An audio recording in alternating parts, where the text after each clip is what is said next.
আসসালামু আলাইকুম রহমতুল্লাহি ওবরকাতুহ। আল্লাহ তালা আপনাদের উপর শান্তি ও রহম ও বরকত বর্ষিত করুন। এরকম ভাই কলকাতা সবাইকে গুড মর্নিং। এর আগে একটা আয়াত বলেছিলাম, রাজিত্ব বিল্লাহ রব্বাউল ইসলাম দিনাবা মোহাম্মদিন নবী। আমি আল্লাহকে পেয়ে এবং রাসূলকে পেয়ে এবং দিন ইসলামকে পেয়ে আমি সন্তুষ্ট হয়েছি।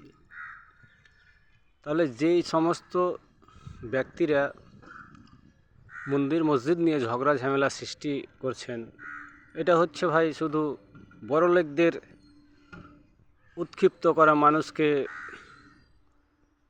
মানে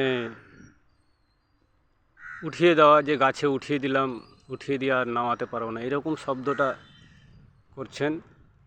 কিন্তু এই সমস্ত নিয়ে ঝগড়া ঝামেলা করাটা অবশ্যই নিন্দনীয় বিষয়। এগুলোতে থেকে আপনারা বিরত থাকবেন।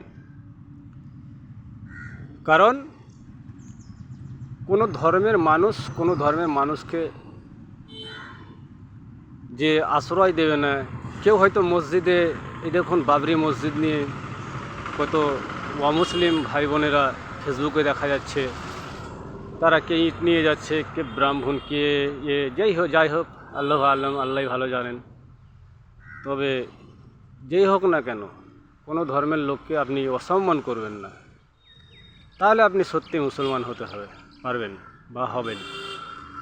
কারণ মুসলিম তাকেই বলা যায় যে আল্লাহর কাছে আত্মসমর্পণ করবে এবং ভালো ভালো কাজ করবে। সে যে কোনো লোকের সুবিধা অসুবিধায় গিয়ে পাশে দাঁড়াবে এবং সমস্ত ভালো ভালো কাজগুলো করবে, তাকেই মুসলিম বলেন।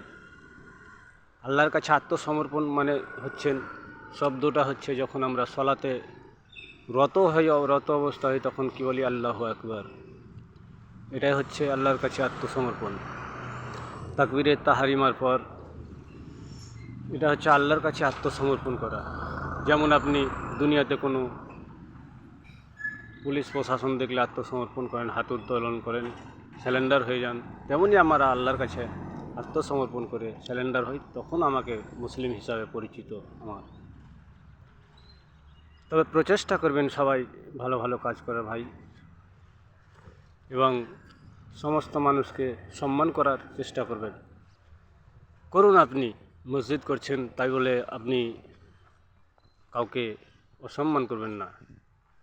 করুন, আপনি যে কোনো ধর্মের স্থান করছেন তাই বলে কেউ বাধা দেবে, বাধা সৃষ্টি করবে, এটা ঠিক নয়। আল্লাহ যাকে নিয়ে আসবেন তাকে ভালোবেসেই নিয়ে আসবেন, এবং আল্লাহ যাকে হিদায়াত দান করবেন। কত কত অমুসলিম ভাই বোনদেরকে আল্লাহ হিদায়াত দান করেছেন, তারপরে তারা মুসলমান হয়ে গেছেন। আমাদের ইসলামী খুবই আছে সেটা হচ্ছে ব্যবহার, সেটা হচ্ছে কথা, সেটা হচ্ছে নীতি ব্যবহার চরিত্র দেখে যেন ইসলামের প্রতি আগ্রহী হয়। এ হচ্ছে আমার নবী মোহাম্মদ সাল্লাল্লাহু আলাইহি ওয়াসাল্লামের চরিত্র ছিলেন। তাহলে মানুষকে, এর আগেও বলেছিলাম যে ঝগড়া ঝামেলা হচ্ছে দুই প্রকার। একটা হচ্ছে নিজে থেকে কেউ ঝগড়া ঝামেলা করছে, আর আরেকটা হচ্ছে কেউ বাধা দিচ্ছে, কি প্রতিবাদ করছে বা ঝামেলার জন্য। দুটোই ঝামেলা দেখাবে আপনাকে। হয়তো কেউ যে প্রতিবাদ করতে গেল সেটাও ঝামেলা দেখাবে, কিন্তু প্রতিবাদ করাটা অবশ্যই দরকার। হাত দিয়েও করতে হবে, মুখের দ্বারা দিয়েও করতে হবে। না পারলে সেখানে আপনি অন্তরে একটা সেই পাপটাকে ঘৃণাবোধ রাখতে হবে যে না, এটা ভালো না। আপনার এখানে ইমানের পরীক্ষা, যে কমজোরি ইমান সবচেয়ে, তাহলে এইভাবেই রাখতে হবে।